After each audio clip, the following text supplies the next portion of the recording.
Sontak aku kaget, ketika aku lihat ke arah parkiran, sebuah bayangan manusia berdiri di tengah derasnya hujan.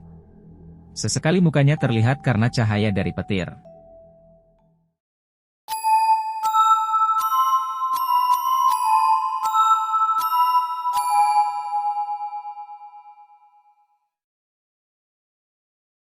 Assalamualaikum warahmatullahi wabarakatuh. Kembali lagi bersama saya di channel Danger Zone. Jadi di segmen Kismis Kisah Misteri kali ini saya akan menceritakan tentang sebuah pesan kematian. Sebelum masuk ke ceritanya, alangkah baiknya kalian dukung channel kami dengan cara subscribe, like, comment, and share ke teman-teman kalian semua. Agar kami lebih semangat lagi untuk membuat video-video yang lebih menarik lagi. Oke, tanpa banyak basa-basi kita gas ke ceritanya. Kismis Kisah Misteri dimulai.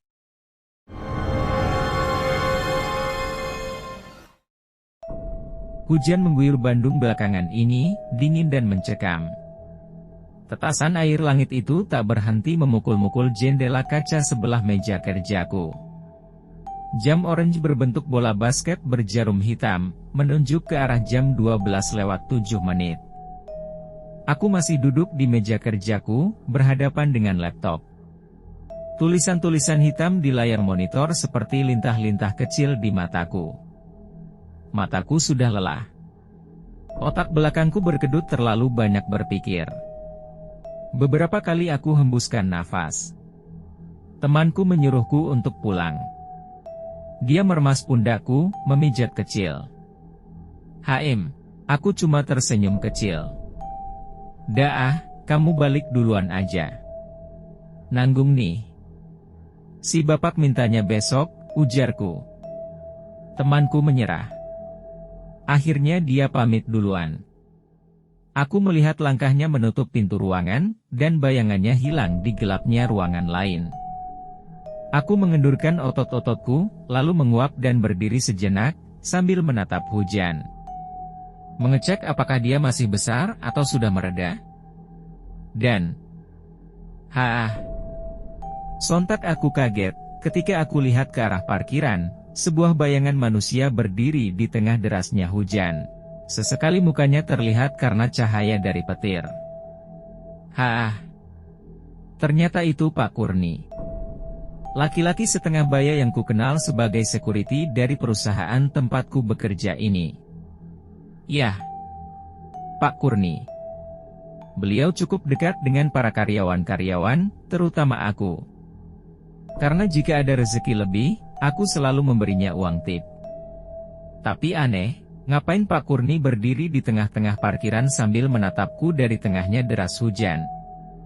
Aku mengambil gelas minumanku dari atas meja dan berjalan lunglai ke arah dispenser air di ujung ruangan. Melewati kubikel kosong teman-temanku yang sudah pulang. Lampu di ruangan lain sudah dimatikan, membuat cahaya ruanganku menyala dengan terang.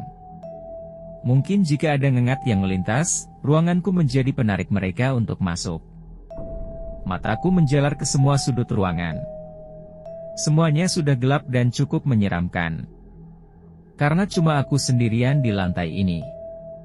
Sampai sesuatu bergerak dari tempat asalnya. Aku menarik gelas berisi air dari mulutku. Kepalaku menekuk miring, melihat ke salah satu kubikel di ruangan lain. "Siapa ya?" tanyaku penasaran. Tak ada jawaban dari ujung kubikel. Aku mengacukannya dan kembali ke meja kerjaku sambil menenteng gelas dengan air setengah. Sebelum sampai aku duduk, tiba-tiba dari belakang terdengar suara. Susah digambarkan. Suaranya seperti tangan yang mengepal dan memukul tembok. Berdentum keras. Aku langsung menengok ke arah belakang. Gelap. Aku sangat malas dengan kondisi seperti itu. Aku langsung duduk dan mengerjakan kembali tugasku, tanpa kupedulikan hal-hal aneh yang kualami itu. Jemariku mulai menekan huruf-huruf yang ada di keyboard, dengan tempo 2 kali lebih cepat dari sebelumnya. Aku coba selesaikan semuanya. Pengennya aku lebih cepat mengerjakannya dan langsung pulang. Jujur, yang tadinya masih tenang di kantor, tiba-tiba berubah menakutkan. Sangat menakutkan. Jantungku berdebar. Telingaku was-was. Selintas mataku mendelik ke arah samping berkali-kali sambil aku mengetik. Aku merasa seperti ada yang memperhatikanku dari ruangan lain. Dan kemudian, suara aneh itu muncul lagi. Pikiranku mulai teralihkan. Suaranya kini seperti dekat. Aku celingukan mencari asalnya. Seperti ada yang memaku dinding, yang asalnya dari ruangan lain. Gak mungkin ruangan lain. Ruangan ini kan bentuknya kotak. Mana mungkin ada yang memaku, dari mana, pikirku. Tanpa sadar aku sudah berdiri, tidak lagi duduk. Dan yang ketiga ini, makin kencang dan makin dekat. Bukan cuma suara, tapi hidungku menangkap bau tak sedap. Huek. Bau apa ini? Seperti bau kentang busuk. Huek. Huek. Aku perlahan kembali duduk dan... Astaga, aku seperti menduduki sesuatu. Tidak keras dan... seperti daging. Sontak aku langsung melirik ke belakang. Aku mencari tahu apa yang aku duduki itu. Ya Tuhan. Ya Tuhan. Astaga. Aku tak percaya apa yang kulihat ini. Aku tak menyangka apa yang kualami ini. Dan ketika kulihat, astaga, sesosok makhluk terbungkus kain putih. Mukanya lebam dan matanya hampir keluar. Ujung kain terlihat masih terikat di atas kepalanya. Sungguh sangat menyeramkan. Apalagi hidungnya yang masih ditutupi kapas. Muka makhluk itu dan mukaku hanya berjarak beberapa sentimeter saja. Karena aku sedang menduduki sesosok pocong. Suaranya seperti suara orang yang sedang digorok lehernya. Aku langsung berdiri. Aku berlari keluar ruangan, dan... astaga! Aku melihat lift kantorku sudah mati. Ya Tuhan, aku harus turun pakai tangga darurat. Aku berlari cepat ke arah pintu dengan tulisan exit di atasnya. Aku buka pintu itu. Dan...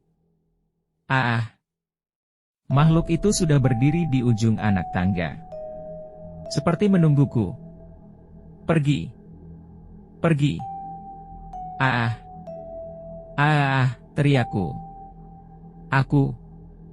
Aku terduduk lemas di depan pintu.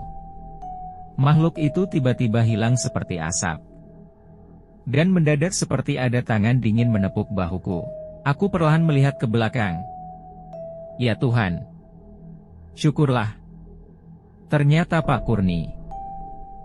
Mukaku panik, jantungku mau copot.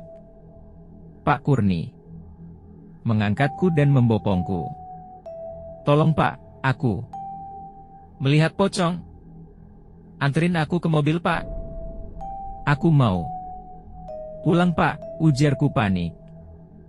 Pak Kurni tidak menjawab apa-apa.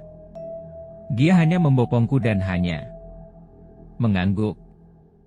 Mungkin Pak Kurni mengerti. Aku pulang ke rumah.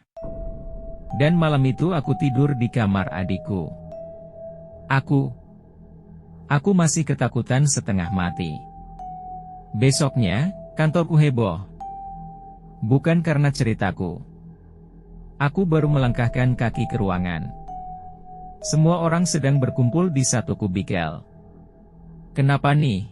Ada apa? Tanyaku. Salah satu temanku menjawab, Pak Kurni meninggal. Katanya, kemarin siang, waktu dia mau ke kantor, dia dibegal di daerah dekat rumahnya. Lalu dia meninggal dunia dengan mengenaskan. Ya Tuhan. Air mataku hampir tak sadar keluar. Jantungku berdegup kencang. Aku berdiri memaku. Kaget. Gak mungkin. Gak mungkin. Aku ketemu Pak Kurni tadi malam. Aku mulai bercerita tentang kejadian tadi malam kepada teman-temanku. Pak Kurni, sudah tenanglah di sana. Mungkin malam itu Bapak mau pamitan kepadaku. Aku mengerti. Terima kasih Pak Kurni, sudah selalu baik kepadaku dan teman-temanku. Semoga amal ibadahmu diterima di sisinya. Oke, mungkin segitu saja cerita yang bisa kami sampaikan. Mudah-mudahan dapat menghibur kalian semua. Dan jangan lupa ikuti kami terus ya. Wassalamualaikum warahmatullahi wabarakatuh.